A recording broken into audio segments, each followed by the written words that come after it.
What you know about rolling down in the deep? When your brain goes numb, you can call that mental freeze. When these people talk too much, put that shit in slow motion. Yeah, I feel like an astronaut in the ocean. Ay, what you know about rolling down in the deep? When your brain goes numb, you can call that mental freeze. When these people talk too much, put that shit in slow motion. Let's turn this bottle into a rocket with liquid nitrogen.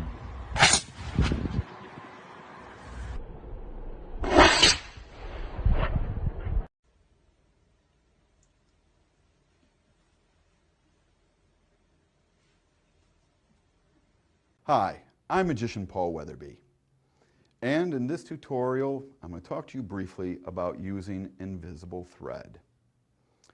Well, invisible thread, you may say, I just can't see it. Well, many people can't. What you need to work with invisible thread is a pair of scissors, a white board, white background, some invisible thread. When you buy invisible thread at a magic shop, it normally comes wrapped around a card, and there are hundreds of feet of invisible thread wrapped around a card. Now, what you're seeing here really isn't the invisible thread.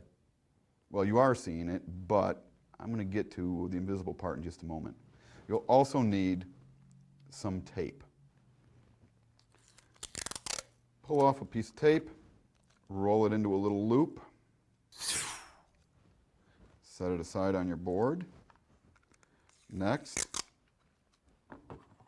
cut some tape, cut a very small piece of tape, and I always cut one piece of tape because I don't want the jagged edges from the tape dispenser on it. Let me try this again here. Okay, right here.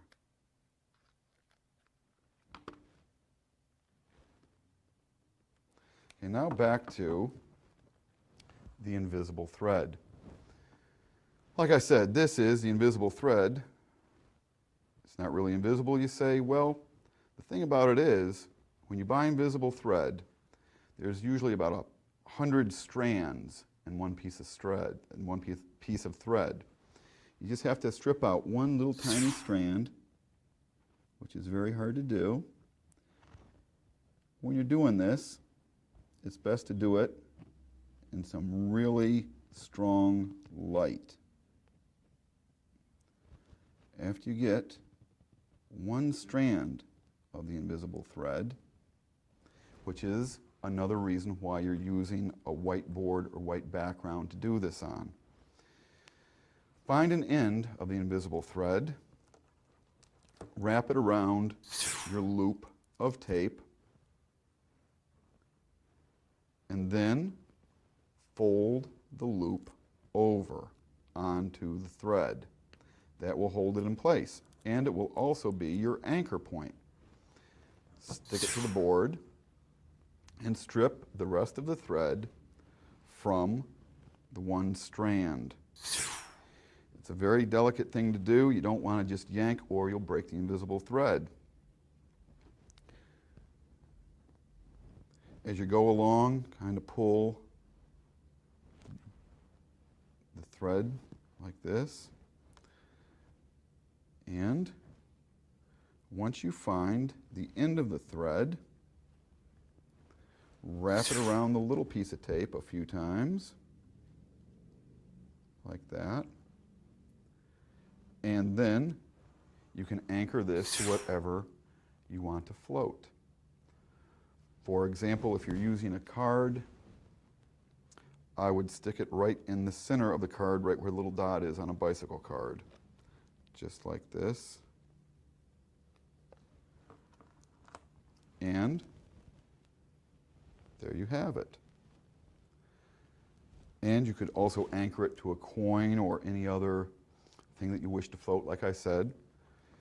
Sometimes people will use a little dab of magician's wax under their fingernail, put that on the end of the thread so that they can put the dab of wax on, scrape the dab of wax off, and then hand the card out for examination.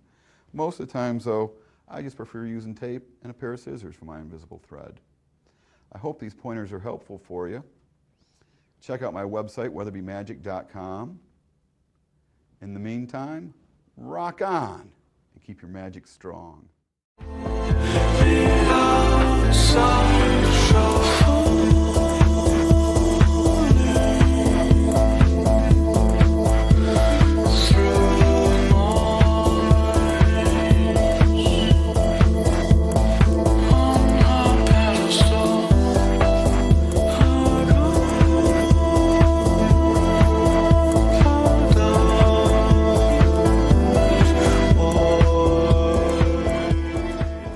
Shook me, feeling me, singing from heartache, from the pain, taking my message from the veins, speaking my lesson from the brain, seeing the beauty through the